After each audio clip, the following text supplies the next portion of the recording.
तो कहानी की शुरुआत शिन से होती है, एक हाई स्कूल गर्ल जो घर से बाहर ही नहीं निकलती। पहले ही सीन में वो विंडो से बाहर देखती है तो उसे लोगों के सर पर रेड लाइंस दिखाई देती हैं, जिनसे डरकर वो एकदम से विंडो बंद कर देती है। पता चलता है कि उसे बचपन से ही रेड लाइंस दिखा करती थी, जिसके बारे में पहले वो कंफ्यूज रही, पर फिर उसने अपनी फैमिली पिक्चर में भी यही लाइंस बना दी। ऐसे ही एक लाइन उसके डैड और उसकी आंटी को भी मिला रही थी। उसकी मॉम ये देखकर जैसे पागल सी हो गई और उन्होंने शिन के डैड को ही स्टैब करके मार डाला। उस दिन शिन को एहसास हुआ कि ये लाइंस बहुत ही ज्यादा खतरनाक हैं। वो इन लाइंस को देखने के श्राप से निकलना चाहती थी, पर जब जब बाहर निकलती थी उसे सबके सर पर यही लाइंस दिखाई देती थी, किसी के सर पर कम तो किसी के सर पर ज्यादा। वक्त गुजरा तो उसे एहसास हुआ कि ये लाइंस इंसान के फिजिकल रिलेशन को शो करती हैं, जिसके जितने रिलेशन उसके सर पर उतनी लाइंस। इसीलिए उसने इन लाइंस को एस लाइंस का नाम दिया। उसे इन लाइंस को नहीं देखना था, इसीलिए कई बार उसने अपनी लाइफ खत्म करने की भी कोशिश की, पर जब जब वो ऐसा करती हर बार किसी मिरेकल की तरह जिंदा हो जाती। आखिर इन लाइंस को ना देखने के लिए उसने काला चश्मा लगाना शुरू कर दिया और घर से भी निकलना छोड़ दिया। घर रहकर वो इसी मिशन पर लग चुकी थी कि जान सके आखिर क्यों उसे चुना गया इन लाइंस को देखने के लिए, और आखिर ये कैसा कर्ज, कैसा शराब है जो उसे मरने भी नहीं देता। अब एक दिन शिन विंडो से बाहर देखती है। उसकी सामने वाली बिल्डिंग में नई लड़की रहने आई थी, जो शिन को देखती ही शिन की तरफ हाथ हिलाती है और शिन उसके सर की बहुत ज्यादा सी रेड लाइंस देखकर डरकर विंडो बंद कर देती है। उस लड़की को थोड़ा अजीब महसूस होता है। वही लड़की कुछ देर बाद शिन के घर आती है, पर शिन दरवाजा ही नहीं खोलती तो वो उसके घर के बाहर कुछ फ्रूट्स रख जाती है, जिसे थोड़ी देर बाद शिन ने उठाकर ऐसे खाया था जैसे वो काफी अरसे से भूखी हो। अब सीन कट होकर हमें एक नई कैरेक्टर सियोन को स्कूल में दिखाया जाता है, जिसकी क्लास फेलो हिवॉन दूसरे लोगों के साथ मिलकर उसे बुली कर रही थी। सियोन को वो छत से लटका कर कहती है कि अगर कल तुमने हमें पैसे लाकर ना दिए तो मैं तुम्हें छत से गिरा दूंगी। सियोन की डर की वजह उसकी फैमिली का ना होना था। वो अपने अंकल हान जी वोक के साथ रहती थी, जो कि एक डिटेक्टिव है, इसीलिए कभी उसने सियोन को ज्यादा टाइम नहीं दिया, और इस टाइम भी वो एक मर्डर केस की इन्वेस्टिगेशन कर रहा है, जिस मर्डर केस की रिपोर्ट को टीवी में भी दिखाया जाता है। इस केस का किलर एक हेलमेट मैन को बताया जा रहा था। शिन हैरान थी कि हेलमेट मैन जो उसे टीवी पर नजर आ रहा था, उसके सर पर सिर्फ एक एस लाइन थी और ऐसा बहुत कम देखने को मिलता था। शॉकिंगली अगले ही दिन वो हेलमेट मैन उसकी सामने वाली बिल्डिंग में उसी की नई नेबर के घर आता है और शिन उसे किलर समझकर फौरन पुलिस में कॉल कर देती है, पर जब उसे रियलाइज होता है कि वो तो उसकी नेबर का ही दोस्त है तो वो कॉल कट कर देती है। सुबह में उसकी कॉल के बारे में हान को बताया जाता है कि एक लड़की ने कॉल करके हेलमेट मैन के बारे में बताया था। हान को उस लड़की का एड्रेस बताया जाता है तो पता चलता है कि शिन हान की सामने वाली बिल्डिंग में रहती है। हान उसके घर जाकर जब उसका दरवाजा नॉक करता है तो शिन उसके सर पर बहुत सारी एस लाइंस देखकर इतना ज्यादा डर जाती है कि घर के अंदर जाकर छुप जाती है। हान काफी देर तक दरवाजा नॉक करता रहता है तो शिन के नेबर उसे बताते हैं कोई फायदा नहीं, वो दरवाजा नहीं खोलेगी। हान दोबारा नॉक करता है और उससे कहता है कि अगर तुम उस हेलमेट वाले आदमी के बारे में कुछ भी जानती हो और हमें बता सकती हो तो हमारी मदद हो जाएगी। शिन थोड़ा सा दरवाजा खोलती है और उसे कहती है कि मैंने गलत फहमी में कॉल कर दी थी। मैंने एक हेलमेट पहने हुए आदमी को सामने वाली बिल्डिंग में एक लड़की के घर जाते हुए देखा था। मुझे लगा कि वो लड़की खतरे में होगी, मैंने इसलिए पुलिस को कॉल कर दी, लेकिन बाद में मुझे पता चला कि वो लड़का उसी लड़की का बॉयफ्रेंड था। हान शिन से उसके पेरेंट्स के बारे में पूछता है तो शिन दोबारा डर कर दरवाजा बंद कर देती है। आज रात को शिन दोबारा जब बाहर देख रही होती है तो उसे पता चलता है कि वही हेलमेट वाला इंसान उसकी अपनी बिल्डिंग में रहता है। शिन को इसके बारे में ये भी पता चलता है कि वो डिलीवरी मैन है और कुछ ही अर्सा पहले उस बिल्डिंग में आया है। मर्डर भी अब क्योंकि हेलमेट पहने हुए डिलीवरी मैन ने ही किया था, इसलिए पुलिस भी सभी डिलीवरी मैन्स को चेक कर रही थी। और अब हान अपने असिस्टेंट को टास्क देता है शिन की बिल्डिंग में रहने वाले उस डिलीवरी मैन की इन्वेस्टिगेशन करने का। बिना परमिट के हान का असिस्टेंट उसके फ्लैट में घुस जाता है और इन्वेस्टिगेशन शुरू कर देता है। ये पूरा ही अपार्टमेंट बहुत ही ज्यादा अजीब था। इसमें कई ऐसी चीजें थी जिसको देखते हुए लग रहा था कि वो डिलीवरी मैन मर्डरर भी हो सकता है। खुद भी वो किलर के घर में था, इसीलिए डर कर वो फौरन हान को कॉल कर देता है। पता चलता है कि वो डिलीवरी मैन यहीं पर छुपा हुआ उसकी सारी बातें सुन रहा था और वो उस पर हमला करके उसे बांध देता है, जिसके बाद उसका हान से भी कांटेक्ट नहीं हो पाता। कांटेक्ट ना होने पर हान भी डर कर उस घर की तरफ निकल जाता है, जबकि हम देखते हैं कि अब वो आदमी दोबारा हेलमेट पहनकर तैयार होकर अपने नए शिकार के लिए निकल जाता है। शिन को उसके कदमों की आवाज सुन जाती है। वो जब विंडो में जाकर दिखती है तो यही हेलमेट वाला लड़का दोबारा सामने वाली बिल्डिंग में जा रहा होता है। वो समझ गई कि उसकी नेबर की जान खतरे में है। वो उसे बचाने के लिए पुलिस को कॉल करना चाहती थी, पर अब उसके फोन की भी बैटरी डेड हो चुकी थी। वो कभी बाहर ना निकलती, लेकिन आज क्योंकि उसे लगा कि उसे किसी की जान बचानी होगी, तो वो बहुत ज्यादा डरते हुए एक नाइफ उठाकर बाहर निकली। वो उस बिल्डिंग में जाकर उस लड़की के अपार्टमेंट में घुस जाती है,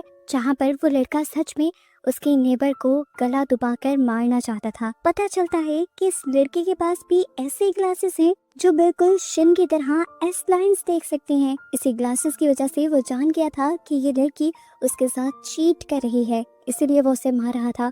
ठीक वक्त पर शिन यहाँ आ गई, लेकिन डरते हुए वो अपने चाकू से उस लड़के का कुछ भी नहीं कर पाई, बल्कि उल्टा उसी चाकू से उसी लड़के ने शिन के ऊपर ही हमला कर दिया। शिन को जख्मी करने के बाद वो दोबारा उसी लड़की को मारने के लिए बढ़ रहा था। दूसरी तरफ हम देखते हैं कि हान शिन की बिल्डिंग में आता है अपने असिस्टेंट को कवर देने के लिए, लेकिन वो शिन के घर का पूरा दरवाजा खुला देखकर कंफ्यूज हो जाता है और शिन के घर के अंदर चला जाता है। अंदर उसे एक बोर्ड दिखाई देता है, जिससे उसे पता चलता है कि शिन भी किसी चीज के बारे में इन्वेस्टिगेशन कर रही है।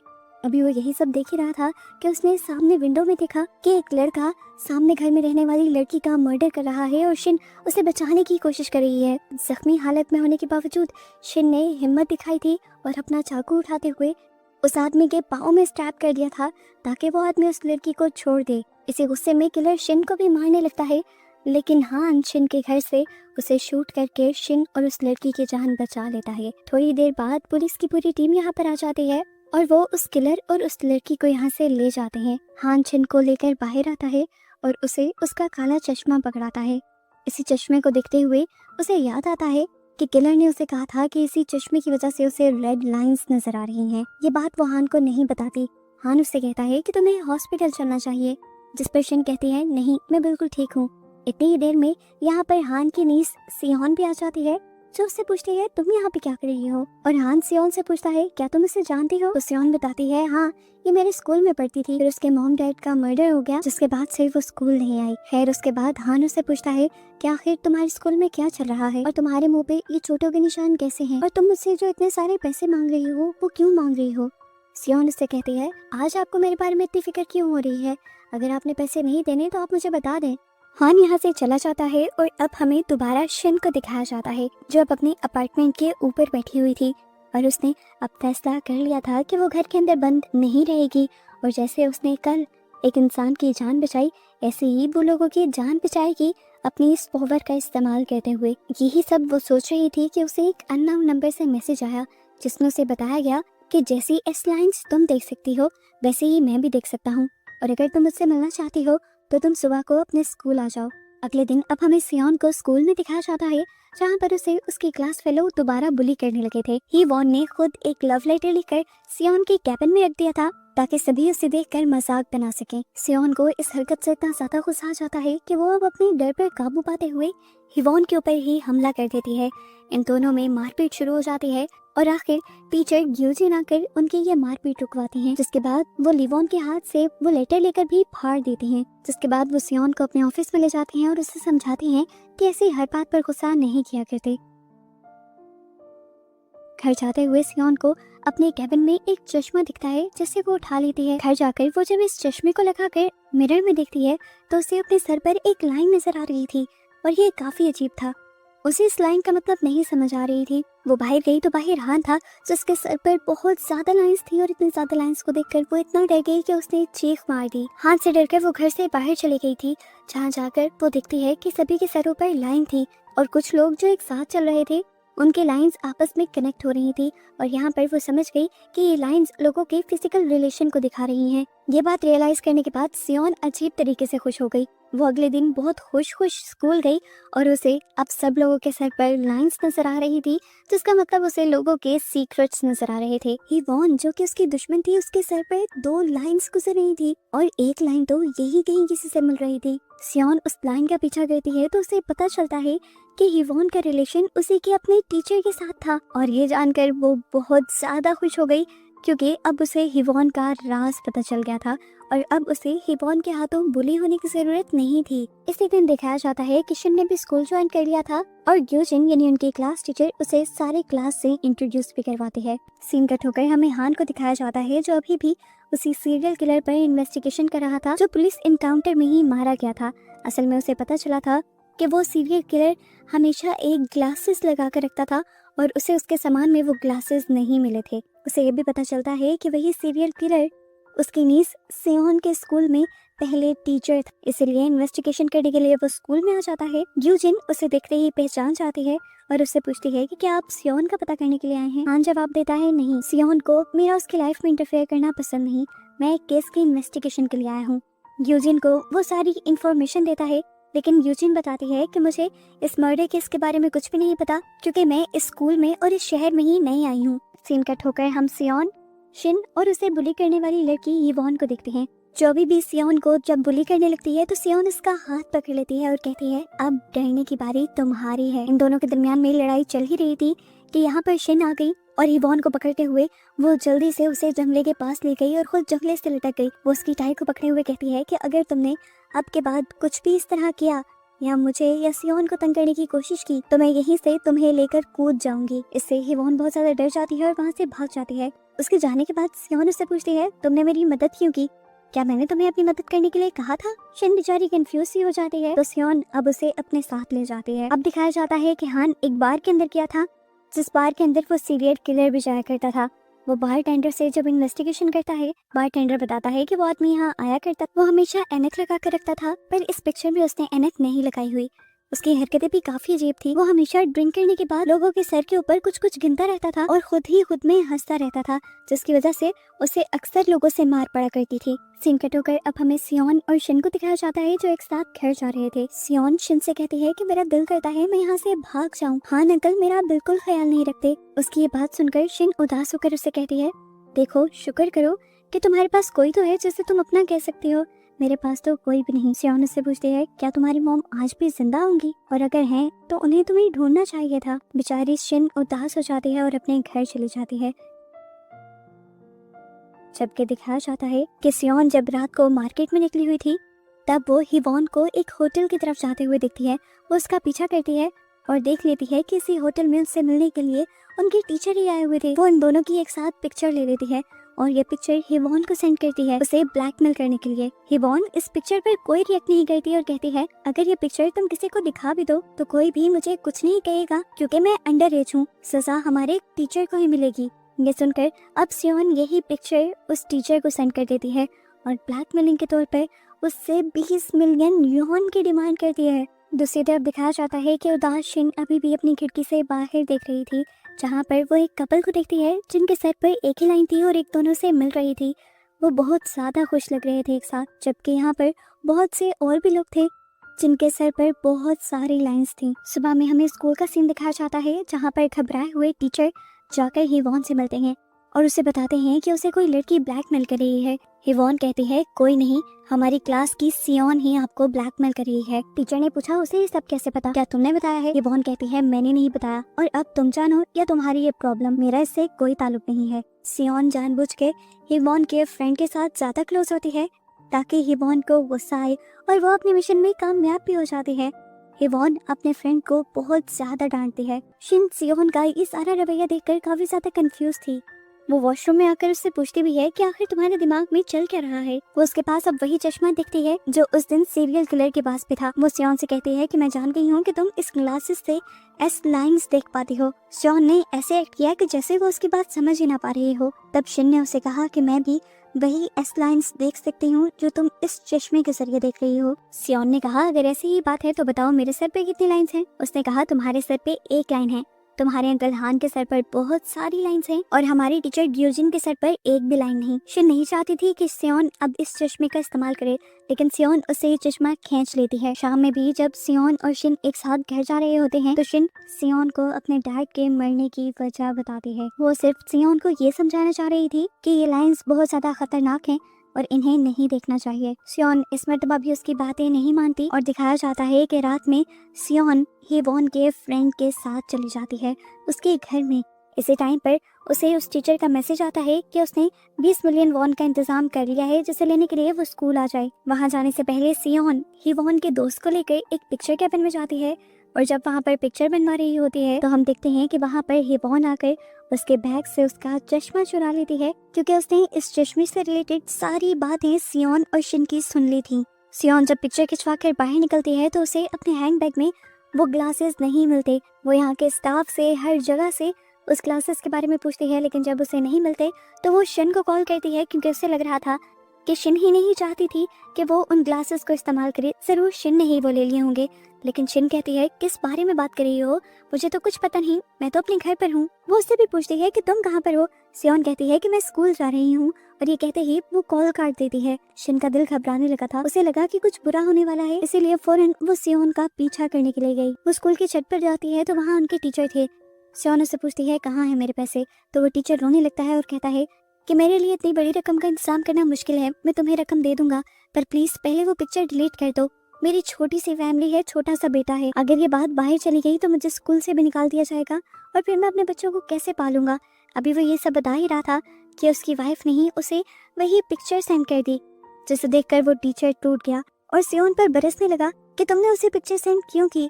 सियोन नहीं जानती थी वो किस बारे में बात कर रहा है। खैर दिखाया जाता है कि वो सियोन को उठाकर गुस्से में बिल्डिंग से नीचे गिरा देता है। यहाँ शिन जो सियोन का पीछे आ रही थी वो किसी को बिल्डिंग से नीचे गिरता हुआ देखती है और फौरन समझ जाती है कि ये सियोन ही है। वक्त रहते ही वो उसकी मदद करती है और उसे हॉस्पिटल ले आती है। सियोन की हालत इतने बड़े एक्सीडेंट से बहुत ज्यादा खराब तो हो गई थी, लेकिन अभी भी वो जिंदा थी। कुछ ही देर में यहाँ पर डिटेक्टिव हान भी आ जाते हैं और शिन से सवाल करते हैं कि क्या हुआ है सियोन को, और तुम इतनी रात को स्कूल क्या करने गई थी। शिन बताती है मुझे नहीं पता, मुझे बस सियोन की कॉल आई थी और उसने बताया था कि वो स्कूल जा रही है। मुझे उस टाइम लगा ही था कि वो कोई प्रॉब्लम में है, मैं तो बस उसकी मदद करने के लिए निकली थी। हान पूछता है कि तुम्हें क्या लगता है सियोन ने सुसाइड अटेम्प्ट की है, जिस पर शिन कहती है नहीं, वो इतनी कमजोर नहीं कि सुसाइड अटेम्प्ट कर ले। पता चलता है कि अब सियोन कोमा में जा चुकी थी। अगले दिन शिन अकेले ही स्कूल जाती है तो उसे पता चलता है कि वो स्कूल टीचर और हिवॉन दोनों ही स्कूल नहीं आ रहे।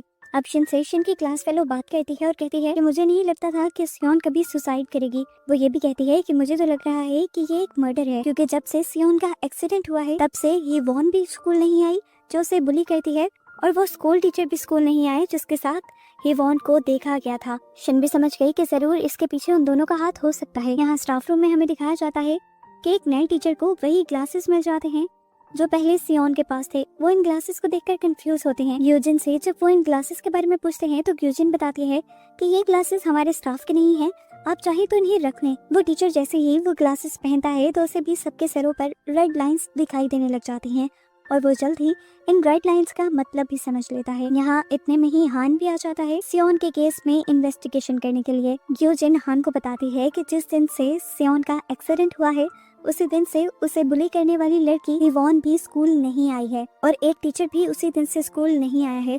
हो सकता है कि इसके पीछे वो दोनों हों। अब हान उसे सियोन के साथ किसी की पिक्चर दिखाता है और उससे पूछता है कि ये कौन है। ग्यूजिन कहती है ये भी हमारा स्टूडेंट है और वो उसे उसके पास ले जाती है। हान इस लड़के से इन्वेस्टिगेशन करता है तो लड़का बताता है कि हम लोग अच्छे दोस्त हैं, इससे ज्यादा कुछ नहीं। हम लोगों ने उस दिन जब पिक्चर खिंचवाई तो उसी दिन सियोन का हैंडबैग में से कुछ सामान चोरी हो गया था, जिसे ढूंढने के लिए वो काफी ज्यादा परेशान हो गई और वहाँ से चली गई। हान पुलिस स्टेशन वापस आ जाता है और जहाँ से उन बच्चों ने अपनी पिक्चर बनवाई थी वहाँ की सीसीटीवी फुटेज देखने लग जाता है और ये देखता है कि उस दिन वहाँ पर हिवॉन आई थी सियोन के बैग से वो चश्मा चुराने के लिए। अब मॉल के एक फुटेज में हान ये भी देखता है कि हिवॉन ने वही चश्मा अपनी आंखों पर लगाया हुआ था, लेकिन अभी तक हान इस चश्मे के पीछे के राज को नहीं समझ पाया था। दिखाया जाता है कि वो टीचर जिसे आज वो चश्मा मिला है वो यही चश्मा लगाकर अपनी बहन के घर पर चला जाता है और यहाँ पर उसे रियलाइज होता है कि उसकी बहन के हस्बैंड उसकी बहन को चीट कर रहे हैं। खैर यहाँ पर अगले दिन हमें दिखाया जाता है कि हिवॉन और उस टीचर की वो पिक्चर जो सियोन ने ली थी वो पूरे स्कूल में वायरल हो चुकी थी और वायरल करने वाला खुद वो टीचर ही था जिसने उस पिक्चर को वायरल करने के बाद सुसाइड कर ली और सुसाइड नोट में लिखा था कि उसे हिवॉन के करीब नहीं जाना चाहिए था। ऐसा करके उसने अपनी लाइफ बर्बाद कर ली है और अब उसे जीने का कोई हक नहीं। यहाँ हान को पुलिस स्टेशन में दिखाया जाता है जहाँ पर उसके सीनियर्स उसे कहते हैं कि तुम सियोन के केस को एक सुसाइड मान लो और इस केस को बंद करके दूसरी केसेस पर भी काम करो। लेकिन हान का दिल नहीं मान रहा था कि सियोन सुसाइड भी कर सकती है, इसीलिए वो इस केस को नहीं छोड़ता और दोबारा सियोन और शिन के स्कूल आता है। वो शिन को पिक करता है और उससे पूछता है कि तुम सियोन से मिलने के लिए हॉस्पिटल क्यों नहीं जाती, वो तो तुम्हारी अच्छी दोस्त है, तुम्हें क्या लगता है उसने सुसाइड की होगी। ये सारी बातें सुनकर शिन घबरा सी जाती है और कहती है कि नहीं, उसने सुसाइड तो नहीं की होगी। पर हान पूछता है पर क्या। वो उसे कहता है शिन देखो, मुझे तुम पर पूरा भरोसा है कि उस दिन तुम सियोन को बचाने ही गई थी, मुझे तुम पर बिल्कुल शक नहीं, तुम जो कुछ कहना चाहती हो खुलकर कहो। तो शिन कहती है कि क्या आपको उस चश्मे के बारे में नहीं पता। हान कंफ्यूज होकर पूछता है कौन सा चश्मा और ऐसा क्या है उस चश्मे में जो उसके पीछे पड़ गए हो। शिन बताती है कि मैं बाद में बताऊंगी, लेकिन पहले आप वो चश्मा ढूंढ कर लेकर आए। अब अगले दिन दिखाया जाता है कि वो टीचर जिसने नए नए अपने ब्रदर इन लॉ को अपनी बहन पर चीट करते हुए पकड़ा था, वो अपने ब्रदर इन लॉ को होटल में जाकर रंगे हाथों पकड़ता है और तब उसे धमकी देता है कि अगले दिन मेरी बहन को जाकर सब सच बता देना, वरना अच्छा नहीं होगा। असल में तो वो आदमी भी अच्छा नहीं था, वो जिसके साथ चीट कर रहा था उसी के साथ मिलकर अपनी वाइफ को डाइवोर्स भी दे देता है और अपने बेटे को भी छोड़ देता है। और ये देखकर उस टीचर को बहुत ज़्यादा अफसोस होता है कि वो तो अपनी बहन का घर ठीक करने के लिए गया था, लेकिन ऐसे खुद ही उसकी लाइफ बर्बाद कर दी उसने। खैर, अब हान घर की तलाशी लेता है तो उससे सियोन की एक डायरी मिलती है जिसमें उसने एस लाइंस और उस चश्मे को बनाया हुआ था। वो इन लाइंस और ड्राइंग्स के बारे में जब शिन से आकर सवाल करता है तो शिन उसे समझा देती है कि जो लाइंस इन ड्राइंग्स में बनी हुई हैं इन्हें एस लाइंस कहते हैं। वो उन्हें इन लाइंस के पीछे की मिस्ट्री और उस चश्मे के बारे में भी बताती है जिसके जरिए इन लाइंस को देखा जा सकता है।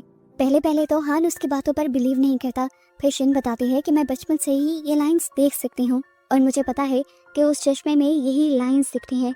हान भी थोड़ा सोचता है और उसे याद आता है कि पिछला भी मर्डर केस और इस केस में भी चश्मा कॉमन था जो उसे नहीं मिला था। हान को अब कुछ कुछ उसकी बातें समझ आने लगी थी। सीन कट होकर अब हमें एक नई कैरेक्टर किम को दिखाया जाता है। सियोन के ही स्कूल में वो एक एडमिन स्टाफ है और वो एक एक्ट्रेस बनना चाहती है और हमेशा से वो एक होटल में रूम बुक करके अपनी प्रैक्टिस करती है। हम देखते हैं कि आज किम के पास भी वही क्लासेस थी जिस क्लासेस को सब ढूंढ रहे थे। किम इस टाइम जिस होटल में आई थी हमें पता चलता है कि उसी में शिन आजकल जॉब करने लगी है, जबकि दूसरी तरफ पुलिस स्टेशन में हान को दिखाया जाता है जो अभी भी सियोन के केस पर इन्वेस्टिगेशन कर रहा था, लेकिन अपने सीनियर से छुपकर। दोबारा हमें होटल का सीन दिखाया जाता है जहाँ पर शिन के भी दोस्त आ गए थे और जब होटल बुक करवाने के लिए यहाँ पर किम आती है तो उसके दोस्त किम को पहचान लेते हैं और कहते हैं कि कहीं देखी देखी लग रही है, अरे ये तो हमारे स्कूल में काम करती है। शिन उसके ग्लासेस को नोट नहीं कर पाती, लेकिन ये जरूर नोट करती है कि अभी तक उसके सर पर सिर्फ एक लाइन है। दूसरी तरफ हमें हान को दिखाया जाता है जो शिन के डैड का मर्डर केस रीड कर रहे थे और इन्हें पता चलता है कि शिन की मॉम ने लाइंस देखने के बाद ही अपने हस्बैंड का मर्डर किया था। इन्हीं केस फाइल्स में उन्हें शिन की बनाई वो ड्राइंग भी दिखती है जिसमें रेड लाइंस थी और ऐसे वो समझ जाते हैं कि शिन सच बोल रही थी। अब शाम में हम हान और शिन दोनों को ही सियोन के हॉस्पिटल में देखते हैं। हान शिन से सवाल करता है कि क्या सियोन के सर पे कोई लाइन थी। शिन बताती है कि उसके सर पे एक लाइन थी। हान पूछता है कि तुमने देखा कि वो लाइन किसके साथ जुड़ रही थी। शिन बताती है कि हमारे सर्कल में तो किसी के साथ भी नहीं जुड़ रही। हान इस तरह के सवाल इसलिए कर रहा था क्योंकि उसे लग रहा था कि सियोन का कोई करीबी दोस्त भी उसके ऊपर जानलेवा हमला कर सकता है। सीन कट होता है और हमें दिखाया जाता है कि अगले दिन शिन अपने फ्रेंड के साथ जब होती है तो वो उसे इन लाइंस के बारे में सब कुछ बता देती है कि मुझे कुछ लाइंस दिखते हैं। वो लड़का उससे पूछता है क्या ये लाइंस मेरे सर पे भी हैं? तो शिन कहती है नहीं, तुम्हारे, मेरे और हमारी दोस्त के सर पर ये लाइंस नहीं है। शिन हैरान थी कि ये पहला लड़का था जो उसकी बात इतनी आराम से मान रहा था। वो उससे पूछती भी है क्या तुम्हें मेरी बातों पर एतबार है? लड़का कहता है हाँ एतबार है, क्योंकि मुझे नहीं लगता कि तुम किसी वजह से झूठ बोलोगी। अब हमें हान को दिखाया जाता है जिससे उसका कलीग पूछता है आजकल तो आप कहीं पर भी नहीं जा रहे, क्या आपका लड़कियों में इंटरेस्ट खत्म हो गया है? उसकी बात पर हान शर्मा जाता है और उसके ख्याल में ग्यूजिन आती है।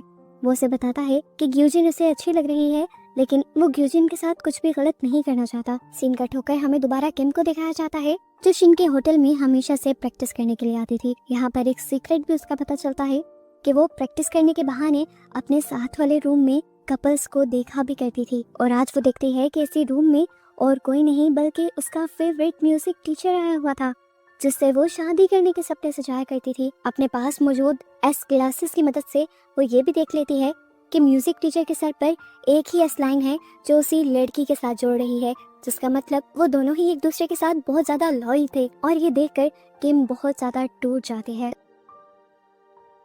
इसके बाद किम रोज ही इस होटल में आना शुरू कर देती है क्योंकि उसे म्यूजिक टीचर के साथ रहना था। और जैसे ही काफी दिनों के इंतजार के बाद म्यूजिक टीचर इस होटल में आता है तो वो उसकी पार्टनर के सर पर वार करके उसे बेहोश कर देती है। और जबरदस्ती म्यूजिक टीचर के रूम में घुसकर उसके साथ जबरदस्ती करने लगती है। म्यूजिक टीचर जब उसके चुंगल से भागने की कोशिश करता है तो वो उसके सर के ऊपर हमला कर देती है और उसके पास लेट जाती है। वो उससे बातें करती रहती है तब तक जब तक वो ये नहीं देखती कि म्यूजिक टीचर के सर से निकलने वाला खून पूरे बेड पर फैल गया था और अब म्यूजिक टीचर कोई भी बात नहीं कर रहा था, यहाँ तक कि सांस भी नहीं दे रहा था, जिसका मतलब वो मर चुका था। ये देखकर वो टूट जाती है और आखिर वॉशरूम में जाकर बाथटब में अपनी भी जान दे देती है। यहाँ शिन जो इस होटल का राउंड ले रही थी उसे वो लड़की मिल जाती है जिसे किम ने बांध दिया था। उसको रेस्क्यू करते हुए वो पूछती है कि आपने कौन सा रूम बुक करवाया था। वो जब उस रूम में जाती है तो वहाँ पर म्यूजिक टीचर और किम की लाश देखती है और फौरन पुलिस को इन्फॉर्म कर देती है। इस केस की इन्वेस्टिगेशन करने के लिए भी हान आया था। यहाँ पर वो सारी चीजें ढूंढ लेता है लेकिन कहीं पे भी उसे वो ग्लासेस नहीं मिलती जिसका ताल्लुक पिछले सारे केसेस से था। हान शिन से पूछता है कि किम के पास कितनी लाइंस थी। वो बताती है कि किम के पास एक ही लाइन थी जो म्यूजिक टीचर से नहीं जुड़ रही थी, लेकिन वो एक शॉकिंग बात ये बताती है कि किम के ग्लासेस बिल्कुल वैसे ही थे जैसे ग्लासेस की हमें तलाश है। कुछ देर बाद हान कुछ सोचते हुए वॉशरूम में जाता है और बाथटब खाली कर देता है और उसे बाथटब के अंदर आखिर वो ग्लासेस मिल जाते हैं। वो इन ग्लासेस की सच्चाई जानने के लिए इन्हें खुद पहन लेता है और अपने सर पे बहुत सारी लाइंस देखकर खुद ही डर जाता है। इसके बाद वो यही चश्मा लेकर सियोन के पास चला जाता है। वो सियोन के सर पर एक लाइन देखता है और सोचता है कि उसने सियोन के साथ कितना गलत किया।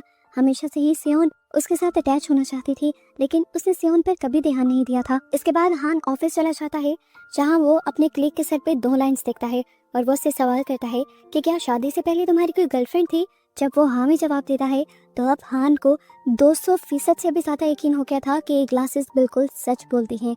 इतनी ही देर में यहाँ पर सियोन के स्कूल से एक लड़की आ जाती है रिपोर्ट लिखवाने के लिए। वो बताती है कि उसके साथ उसके पार्टनर ने बहुत ज्यादा ज्यादती की थी। ये ख्याल आते ही हान के जहन में कोई और खिचड़ी पकने लग जाती है और वो अपने क्लिक को लेकर सियोन के पास जाता है लेकिन देखता है कि सियोन के सर की लाइन उससे भी नहीं मिल रही थी, जिसका मतलब कि सियोन के साथ जिसने भी फिजिकल रिलेशन बनाया था वो ये नहीं है। इधर हम शिन को देखते हैं जो मैसेज पर जब अपने दोस्तों के साथ अपनी बर्थडे प्लान कर रही थी तभी उसे किसी का मैसेज आता है।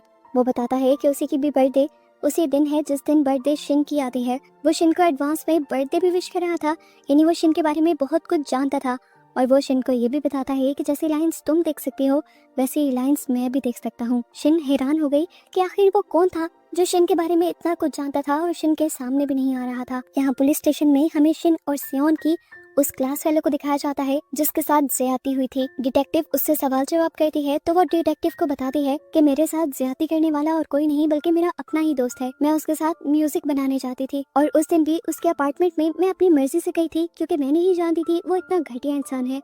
उसने मुझे ड्रिंक में डालकर कुछ पिलाया और उसके बाद वो मेरे करीब आ गया और मुझे ये बात बाद में पता चली। यहाँ पर डिटेक्टिव लड़की से सवाल करती है कि इससे पहले भी तुम्हारा कोई ऐसा दोस्त या ऐसा रिलेशन था, जिस पर वो लड़की कहती है नहीं। हान जो बाहर से ये सब देख रहा था उस लड़की के सर पर 4 लाइंस देखकर हैरान हो जाता है और वो ये भी पहचान लेता है कि ये लड़की झूठ बोल रही है। इसके बाद अब हान इसी केस की इन्वेस्टिगेशन करने के लिए दोबारा सियोन के स्कूल चला जाता है जहाँ सबसे पहले उसकी मुलाकात ग्यूजिन से ही होती है। अपनी आंखों में पहने हुए ग्लासेस की मदद से वो देखता है कि ग्यूजिन के सर पर एक भी लाइन नहीं थी, यानी वो सबसे ज्यादा प्योर लड़की थी। वो ग्यूजिन से अब परमिशन लेकर उस लड़की की इन्वेस्टिगेशन स्टार्ट कर देता है जिसके खिलाफ कंप्लेन आई हुई थी। हान देखता है कि उसके सर पर सिर्फ एक ही लाइन थी, लेकिन वो यहाँ पर साफ मुकर रहा था कि उसने अपने म्यूजिक पार्टनर के साथ कुछ गलत नहीं किया। हान सारी इन्वेस्टिगेशन करके स्कूल से बाहर निकलता है तो शिन की नजर उस पर पड़ जाती है और शिन उसे गुस्से से देखती है। हान समझ गया था कि शिन उसे गुस्से से इसलिए देख रही है क्योंकि उसने ग्लासेस के मिलने के बारे में शिन को नहीं बताया। अब शिन हान के पास जाकर उससे ये ग्लासेस मांगती है। हान कहता है ये ग्लासेस एविडेंस है, मैं तुम्हें ये नहीं दे सकता। तो शिन कहती है क्या एविडेंस को ऐसे पहनकर फिरना ठीक है। हान कहता है हाँ, मैं इन ग्लासेस की मदद से बहुत काम कर रहा हूँ। इन दोनों की इन्हीं बातों के दौरान यहाँ पर ग्यूजिन आ जाती है और इनसे पूछती है कि सब कुछ ठीक तो है। तो हान उन्हें बताता है कि शिन उनकी नेबर है। ये सुनते ही शिन तो यहाँ से चली जाती है, लेकिन ग्यूजिन हान से लंच के बारे में पूछती है। हान के लिए ये बहुत अनएक्सपेक्टेड था, वो गड़बड़ा सा गया और उसने कहा मैं बाद में बताऊंगा। ये कहकर वो चला गया और ग्यूजिन पीछे से उसे देखकर मुस्कुराती रह गई। उसकी नजरों से हमें हान को दिखाया गया तो उसके सर पे बहुत सारी रेड लाइंस दिखाई गई, जिसका मतलब हमें पता चला कि ग्यूजिन भी इस दुनिया में एस लाइंस को देख सकती है, यानी एस लाइंस को देखने वाली शिन इस दुनिया में अकेली नहीं है। पुलिस स्टेशन में हमें हान को दिखाया जाता है जो अभी भी उसी लड़की के केस की इन्वेस्टिगेशन कर रहे थे। वो जिसके ऊपर इल्जाम लगा रही थी, उस लड़के के साथ उसकी एस लाइन मिल ही नहीं रही थी। तो हान समझ गया कि ये केस झूठा है और वो लड़की पर ही झूठ का इल्जाम लगाकर इस केस को बंद कर देता है। रात में शिन और हान आपस में बातें करते हैं तो हान दोबारा शिन को उसी की क्लास फेलो के बारे में बताता है। वो कहता है, मुझे समझ नहीं आ रही कि वो लड़की अपने ही दोस्त को क्यों फंसाना चाहती है, हालांकि उसके सर पर 4 लाइंस हैं। यहाँ शिन उसे कहती है वो लड़की झूठ नहीं बोल रही, उसके साथ सच में किसी ने ज्यादती की है, क्योंकि आज से 1 हफ्ता पहले उसके सर पर एक भी लाइंस नहीं थी और फिर अचानक 4 आ गई। अगर उसका किसी के साथ अफेयर होता तो एक एक करके उसकी लाइंस पड़ती। हान भी सोच में पड़ जाता है और इस केस को रीओपन करवाता है। यहाँ पर हम होटल में शिन को देखते हैं, जहाँ पर उससे मिलने के लिए उसका दोस्त आ जाता है और अंधेरे को देखकर वो ऐसे घबरा जाता है जैसे वो बच्चा हो। शिन को इस टाइम वो बहुत ज्यादा क्यूट लगता है। शिन को उससे बहुत ज्यादा प्यार भी होने लगा था, क्योंकि ये लड़का वो पहला इंसान था जिसके साथ वो इतना क्लोज हो गई थी। उसकी जिंदगी में उसके मॉम डैड कोई भी नहीं था सिवाय इस लड़के के। फिर यहाँ पर हमें हान को दिखाया जाता है जो केस को रीओपन करवाने के बाद दोबारा उसी लड़के को बुलाता है जिस पर उस लड़की ने इल्जाम लगाया था। वो लड़का अभी भी ये कह रहा था कि मैंने उस लड़की के साथ कुछ भी नहीं किया। तो अब हान उससे पूछता है कि उस दिन ठीक हुआ क्या था, ये बताओ। वो लड़का बताता है कि उस दिन हम दोनों पार्टी कर रहे थे और लड़की ने बहुत ज्यादा विस्की पी थी। पूरी बोतल भी पीने के बाद वो और मांग रही थी, जिसे लेने के लिए मैं अपने हॉस्टल की करीब वाली एक शॉप पर गया था। हान उस शॉप की सीसीटीवी फुटेज मंगवा लेता है और देखता है कि उसी दिन उसी शॉप में से 4 और लड़के भी निकल रहे थे, जिनमें से एक लड़के के सर पर तो पहले बिल्कुल लाइन नहीं थी, लेकिन कुछ देर बाद जब वो उसी शॉप के आगे से गुजरे तो उसके सर पर एक लाइन थी। वो बाकी तीनों लड़कों की भी लाइन गिनता है और उस हॉस्टल से वापस आने के बाद वो देखता है कि उन सबकी लाइन बढ़ रही थी, जिसका मतलब था कि इन चारों ने ही उस लड़की के साथ कुछ किया था। इन चारों की इन्वेस्टिगेशन करने के लिए वो स्कूल आ जाता है और स्कूल में शिन भी देखती है कि वो चारों लड़के उसी स्कूल में पढ़ते हैं और उन चारों की लाइंस उस लड़की से जाकर मैच हो रही हैं। वो हान को कॉल करके ये सब बताने ही वाली थी कि हान उसके सामने आ गया। ये लोग उन चारों की इन्वेस्टिगेशन शुरू कर देते हैं, लेकिन उन चारों के खिलाफ कोई सबूत नहीं मिल रहे थे। तब हान देखता है कि इनमें से वो लड़का जिसके पास एक लाइन थी वो जरा घबरा रहा था। उसे ही घबराहट का फायदा उठाते हुए हान ने उसे ब्लैकमेल करना शुरू किया और आखिर उसके मुंह से सारा सच निकलवा लिया। वो बताता है कि सारी प्लानिंग उनके एक दोस्त की थी, उसी ने ही उनकी ड्रिंक बॉटल के अंदर कुछ ड्रग्स मिलाए थे, जिसके बाद वो लड़की बेहोश हो गई और फिर इन चारों ने उसका फायदा उठाया। प्लान बनाने वाला असल में वही लड़का था जिस पर वो लड़की बहुत ज्यादा एतबार करती थी और उस लड़के ने इन लड़कों से पैसे लिए हुए थे। अब हान के पास क्योंकि उस लड़की के खिलाफ सबूत आ गए थे, तो इस तरह उस लड़के को भी सजा हो जाती है। सीन कट होता है और हमें दिखाया जाता है कि हान अपने डैड से मिलने के लिए अब हॉस्पिटल में गया था, जो भी काफी अरसे से हॉस्पिटल में थे। लेकिन यहाँ हॉस्पिटल का स्टाफ उसे बताता है कि कुछ देर पहले ही उन्हें लेकर कोई चला गया है। हान परेशान हो जाता है और हॉस्पिटल की सीसीटीवी फुटेज देखता है तो उसे पता चलता है कि उसके डैड को यहाँ से ले जाने वाली ग्यूजिन थी। वो घबरा जाता है कि ग्यूजिन उसके साथ क्या करना चाहती है। उसे फौरन सियोन का ख्याल आता है कि ग्यूजिन सियोन को भी नुकसान ना पहुंचाए, इसलिए वो फौरन सियोन के पास आता है। लेकिन सियोन इस टाइम अपने बेड पर ही लेटी हुई थी। हान नोटिस करता है कि सियोन के सर पर बनी हुई लाइन भी मूव करने लगी थी, जिसका मतलब था कि जिस किसी ने भी सियोन के साथ ज्यादती की थी वो यहीं पे आ रहा है। हान जल्दी से अपनी पॉकेट से पिस्टल भी निकाल लेता है। पिस्टल उसने गेट के ऊपर तानी हुई थी और तभी गेट खुलकर यहाँ पर उसके फादर आते हैं, जिन्हें देखकर वो परेशान और दुख से टूट जाता है। वो समझ गया था कि सियोन के साथ बहुत बड़ी ज्यादती हो गई थी। उसके डैड एक इंसान नहीं बल्कि राक्षस थे और शायद यही बात हमेशा से सियोन उसे बताना चाहती थी, लेकिन कभी उसने सुनी ही नहीं। सच्चाई जानकर उसे अपने डैड पर इतना गुस्सा आता है कि वो खुद अपने डैड को पीटने लग जाता है, लेकिन मरने से पहले छोड़ देता है। अब सीन कट होकर हम शिन को देखते हैं, जो फोन से लथपथ हान को कॉल करती है और परेशान होकर हान उसकी तरफ निकल जाता है। इधर सीन कट होकर हमें दूसरी तरफ एक कॉफी शॉप में एक नई कैरेक्टर को दिखाया जाता है। इस लड़की की एक गलत वीडियो वायरल हो गई थी, जिसकी वजह से सभी उसे बहुत बुरा भला कह रहे थे। वो बहुत ज्यादा परेशान हो जाती है और आखिर अपनी जान लेने को सोचती है। इससे पहले कि वो सड़क पर जाकर मर जाती, ग्यूजिन उसे मरने से बचा लेती है और उससे बात करती है। उसे समझाती है कि मरना इन प्रॉब्लम्स का सलूशन नहीं है और साथ ही उसे वो चश्मा देकर जाती है जिससे वो एस लाइंस देख सकती है। और यहाँ कहानी में ट्विस्ट ये पता चलता है कि ये चश्मा इस दुनिया में एक नहीं था बल्कि काफी सारे थे और इन चश्मों को इस शहर में लेके आने वाली और कोई नहीं बल्कि ग्यूजिन ही थी। सीन कट होता है और हमें थोड़ा सा फ्लैशबैक दिखाया जाता है, जिसमें दिखाया जा रहा था कि आखिर क्यों शिन के हाथ खून से भरे हुए थे। शिन आज बहुत ज्यादा एक्साइटेड थी, उसका 18th बर्थडे था, इसीलिए वो अपने दोस्त को होटल में बुला लेती है। ये दोनों एक साथ टाइम गुजारकर बहुत ज्यादा खुश होती हैं। होटल से निकलने के बाद वो लड़का शिन के लिए केक लाने के लिए जाता है और शिन यहाँ मिरर में देखती है कि अब उसके सर पर भी एक लाइन आ गई थी। देखते देखते उसके सर की लाइन मिट जाती है और उसे जोर से चीखने की आवाज सुनाई देती है। उसने पीछे मुड़कर देखा, वो लड़का जो उसे सबसे ज्यादा प्यारा हो गया था, वही लड़का यहाँ पर एक कंस्ट्रक्शन एक्सीडेंट में मारा जाता है और उसकी दुनिया दोबारा से टूट जाती है। वो अब यहाँ से चली जाती है और एक जगह पर बैठकर फूट फूट कर रोने लग जाती है। वो इस टाइम डेरी सहमी बैठी हुई थी कि उसे एक अननोन नंबर से एक वीडियो रिसीव हुई जिसमें उसकी क्लास फेलो को स्कूल में बांध कर रखा गया था, जिसको देखते हुए ही उसने डर कर हान को कॉल मिलाई थी।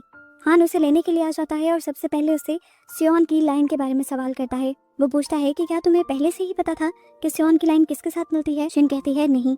अब शिन उसे वो वीडियो दिखाती है जो उसे अननोन नंबर से आई थी।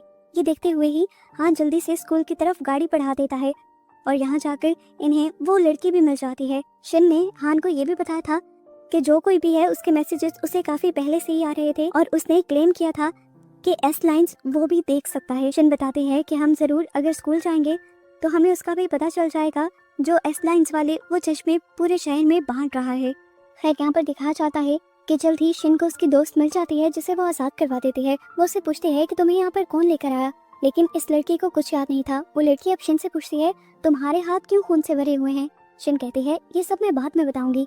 वो लोग यहाँ से निकल जाते हैं और अब हान को ढूंढने लग जाते हैं। हालांकि हान भी इसी स्कूल में था, लेकिन ना तो इन्हें हान की आवाज सुनाई दे रही थी और ना ही इन्हें हान दिख रहा था। शिन और ये लड़की भी यहाँ से निकलने की कोशिश करते हैं, लेकिन बार बार घूम फिर कर ये उसी सीढ़ियों पर आ जाते हैं जहाँ से ये लोग नीचे जा रहे थे। शिन समझ जाते हैं कि वो लोग किसी लूप में फंस गए हैं। अब क्योंकि नीचे तो ये जा नहीं सकते थे, तो शिन छत पर जाने का फैसला करती है और दिखाया जाता है कि हान भी छत पर ही चला गया था। दिखाया जाता है कि इन दोनों के छत पर जाने के बाद भी इन्हें हान दिखाई नहीं देता, क्योंकि हान सीढ़ियों के जरिए छत पर नहीं पहुंचा था, बल्कि एक दूसरी ही दुनिया में टेलीपोर्ट हो गया था। और इस दुनिया में टेलीपोर्ट होने के बाद इस पूरी कहानी का ट्विस्ट हमें पता चलेगा। इस दुनिया में जाकर हान देखता है कि यहाँ पर बहुत सारे लोग हैं जो लोग किसी लेडी को अपना गॉड मानते हैं। यहाँ असली दुनिया में अब शिन अपनी असली दोस्त को अपनी सच्चाई और अपनी पावर्स के बारे में बता रही थी, यानी अपनी एस्ट्राइड्स के बारे में बता रही थी। तो वो लड़की यहाँ पर उसे वो ग्लासेस दिखाती है जो उसे ग्यूजिन ने दिए थे, यानी उनकी टीचर ने दिए थे, और वो बताती है कि ये पहनकर भी मुझे वो सारी एस्ट्राइड्स नजर आती हैं जो तुम देख सकते हो। ये बात सुनकर शिन शॉक रह जाती है। और अब हमें फाइनली दूसरी दुनिया में ग्यूजिन को दिखाया जाता है, जिसके सर पर बहुत सारी एस्ट्राइड्स थी जिन्हें उसने दुनिया में अपनी पावर्स से छुपा कर रखा हुआ था। हान उसे देखकर बहुत ज्यादा कंफ्यूज रह जाता है और हमें पता चल जाता है कि ग्यूजिन ही वो है जो एस्ट्राइड्स देख भी सकते हैं और किसी को दे भी सकते हैं, और ये सब लोग ग्यूजिन के ही मानने वाले हैं। यहाँ पर ग्यूजिन सबके सामने आकर एक टेबल के ऊपर से कपड़ा हटाती है और दिखाती है कि उसके ऊपर हान के डैड थे। वो इन सब लोगों के जरिए हान के डैड को सजा दिलवाना चाहती थी, क्योंकि उन्होंने अपने ही ग्रैंड डॉटर सियोन के साथ बहुत गलत किया था। हान अपने डैड को बचाने की कोशिश करना चाहता था, लेकिन वो एक भी कदम आगे नहीं बढ़ पाया। उस समय वो अपनी पिस्टल निकालकर ग्यूजिन के ऊपर फायर भी करता है, लेकिन इस दुनिया में ग्यूजिन मर ही नहीं सकती। अब सीन कट होकर हमें दुनिया में दिखाया जाता है कि शिन और उस लड़की के दरमियान में उन ग्लासेस को लेकर लड़ाई हो रही थी जिन्हें शिन ने छीन लिया था, और इससे पहले कि दूसरी लड़की उसे ले लेती, शिन उन ग्लासेस को गिराते हुए पाँव मारकर तोड़ देती है, जिसकी वजह से उसकी दोस्त भी दोबारा होश में आ जाते हैं, यानी ग्यूजिन के कब्जे से बाहर निकल आती है। ऐसा करते ही हम देखते हैं कि शिन भी अब उसी दूसरी दुनिया में टेलीपोर्ट हो गई थी जहाँ पर हान था। वो ये देखकर बहुत ज्यादा हैरान परेशान हो गई कि यहाँ पर ग्यूजिन भी थी और ग्यूजिन हान को मार रही थी। शिन को यहाँ देखते ही ग्यूजिन हान को छोड़ देती है और उसकी तरफ बढ़ती है और उसे प्यार से कहती है, तुम जिसे पूरी जिंदगी से श्राप मानती आई हो, यही पावर तुम्हारे लिए एक गिफ्ट था। शिन कहती है, नहीं, ये कैसे गिफ्ट है जिसकी वजह से मेरी फैमिली, मेरे दोस्त सब मुझसे छिन गए। ग्यूजिन यहाँ उसे कहती है, तुम्हें पता है मैं तो ये लाइंस पूरी दुनिया को देना चाहती हूँ, लेकिन ऐसा कर नहीं पाती क्योंकि मेरी ताकतें इसके लिए काफी नहीं, पर अब क्योंकि तुम आ गई हो तो तुम्हारी ताकतों के जरिए मैं ये काम पूरा कर सकती हूँ। शिन नहीं चाहती थी कि ये लाइंस सब देखें, लेकिन उसे समझ नहीं आ रहा था कि ग्यूजिन अब उसके साथ क्या करने वाली थी। ग्यूजिन के मानने वाले सभी लोग शिन के इर्द गिर्द एक दायरा बना लेते हैं और ग्योजिन यहाँ पर एक चाकू से शिन के ऊपर हमला करने की कोशिश करती है, लेकिन तभी उन दोनों के दरमियान में कोई आ जाता है। शिन देखती है कि ये उसकी मॉम थी जिसने उसका चाकू अपने ऊपर खा लिया था। वो यहाँ पर शिन को प्यार से बताती है कि बेटा, तुम पूरी जिंदगी जिस गिल्ट में जी रही थी वो गिल्ट तुम्हारा था ही नहीं। मैंने तुम्हारे डैड को तुम्हारी बनाई ड्राइंग की वजह से नहीं मारा था, बल्कि मुझे भी वो ग्लासेस मिल गए थे जिससे एस लाइंस को देखा जा सकता है, और उन्हीं को देखकर मैंने तुम्हारे डैड को मारा था। ये जान गए कि ये चश्मा भी उसकी मॉम को ग्योजिन ने ही दिया था तो शिन को गुस्सा आ जाता है और वो ग्योजिन को मारने के लिए उसकी तरफ बढ़ती है, पर ग्योजिन उससे पहले उसे ही पकड़ते हुए स्टैप कर देती है, जिसके बाद वो उसके ऊपर रिचुअल करना शुरू करती है और उसे हवा में उड़ा देती है। शिन के अंदर से निकलने वाला खून यहाँ पर बहुत सारी रेड एस लाइंस बनाता है और फिर इन्हीं रेड लाइंस का एक धमाका होकर पूरी दुनिया में ये रेड लाइंस फैल जाती हैं। ऐसा होते ही शिन नीचे गिर जाती है। अब शिन उठकर गुस्से में ग्योजिन के ही चाकू को अपने पेट से निकालकर ग्योजिन को स्टैब करती है, तो मरते हुए भी हंसकर ग्योजिन कहती है, अब इसका कोई फायदा नहीं, मैं जो चाहती थी वो पूरा हो चुका है। अब पूरी दुनिया के लोग ये रेड एस लाइंस देख सकेंगे। ये कहते हुए ही वो मर जाते हैं और उसके मरने के बाद सभी लोग जो ग्योजिन को अपना गॉड मान रहे थे सभी उसके जादुई असर से बाहर आ जाते हैं। साथ ही हान और शिन भी असल दुनिया में वापस टेलीपोर्ट हो जाते हैं, जहां अब आसमान पर हर तरफ वो रेड लाइंस फैली हुई थी। सभी इंसानों को अब ये रेड एस लाइंस नजर आने लगी थी और शिन की दोस्त को हान के सर पर इतनी सारी रेड लाइंस देखकर बहुत ज्यादा डर लगता है। यहाँ दुनिया के लोग पहले तो इन लाइंस का मतलब नहीं समझ पाते और जैसे ही समझते हैं तो इनके आपस में ही लड़ाई झगड़े होना शुरू हो जाते हैं। कई लोगों के तो आपसी रिश्ते भी टूट गए थे। अब हमें 1 साल बाद की दुनिया दिखाई जाती है, जहाँ दुनिया के लोग अपने किए को छुपाने के लिए अपनी आइडेंटिटी यानी अपनी ही पहचान छुपाने लगे थे। कुछ लोग पूरा टाइम हेलमेट पहन के रखते थे तो कुछ लोग मास्क। पता चलता है कि सियोन मिरेकल ठीक हो चुकी थी और हान उसका पहले से कहीं ज्यादा ख्याल रखने लगा था। वो उसे रोज पिक एंड ड्रॉप भी करता था और इस वजह से तो सियोन उससे बहुत ज्यादा चिढ़ती थी, क्योंकि हान के सर की बहुत सारी एस लाइंस की वजह से लोग हमेशा उनको घूर घूर कर देखते थे। खैर, अब फाइनली हमारी मेन कैरेक्टर शिन को दिखाया जाता है, जो पहले से काफी कॉन्फिडेंट होकर अकेले ही इस दुनिया में सरवाइव कर रही है। वो जब स्कूल से जा रही होती है तो अचानक कोई उसके कान में आकर उसका नाम पुकारता है। ये ग्योजिन थी, जिसे सुनकर शिन शॉक रह गई। मतलब ग्योजिन अभी भी जिंदा थी और उसे ही दिखाते हुए ये सीजन यहाँ पर खत्म हो जाता है।